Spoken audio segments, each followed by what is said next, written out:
Hello दोस्तों, मैं सुमन निषाद आप सबके बीच बहुत ही सुंदर आज दहेज गीत जाएगा और आप लोग सुने। और आज काफ़ी दिन के बाद ये हमारी जिठानी आई हैं, क्योंकि हम दोनों की जोड़ी लोग बहुत पसंद करते हैं। बोलते हैं आप लोग बहन बहन हो, दूर के लोग जो नहीं जानते हैं। तो हम दोनों, इनके हस्बैंड आए थे, इसके वजह से इनको टाइम नहीं मिल रहा था। तो अभी तो हैं, पर तो भी टाइम लगा के आई हैं, बोलती हैं आऊँगी अब। तो हमारे साथ वीडियो बनाएंगी और हमारा सपोर्ट करती हैं। इनका चैनल नहीं है पर हमारा सपोर्ट करती हैं। इनकी तरह आप लोग भी सपोर्ट करिएगा और हमारे वीडियो को देखिएगा। बक्सर जिला के आगे, बक्सर जिला भोजपुरी समाधि के आगे, पटना बतावा दूल्हे राजा, दहेज कितना लेबा बतावा दूल्हे राजा, दहेज कितना लेबा बतावा दूल्हे राजा।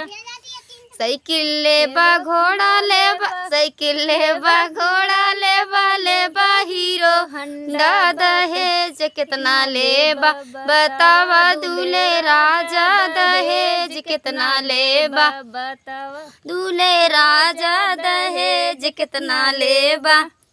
बक्सर जिला भोजपुरी समाधि के आगे, पटना बतावा दूल्हे राजा, दहेज कितना लेबा बतावा दूल्हे राजा, दहेज लेबा कितना बतावा दूल्हे राजा।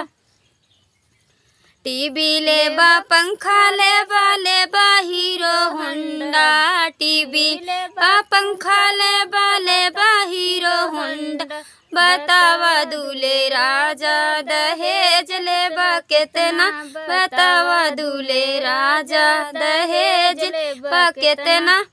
बक्सर जिला भोजपुरी समाधि के आगे, पटना बतावा दूल्हे राजा, दहेज लेबा कितना बतावा दूल्हे राजा। बक्सर जिला भोजपुरी समाधि के आगे, पटना बतावा दूल्हे राजा, दहेज लेबा कितना बतावा दूल्हे राजा। चैन लेबा अंगूठी लेबा, लेबा हीरो होंडा, चैन लेबा अंगूठी लेबा, लेबा हीरो होंडा, बतावा दूल्हे राजा, दहेज लेबा कितना बतावा दूल्हे राजा, दहेज लेबा कितना बतावा दूल्हे राजा। तो हमारा गीत कैसा लगा आप लोग कमेंट में ज़रूर बताएं। इस समय हमारा गला थोड़ा कम ठीक है, आप लोग सुनिए और कमेंट में ज़रूर बताएं।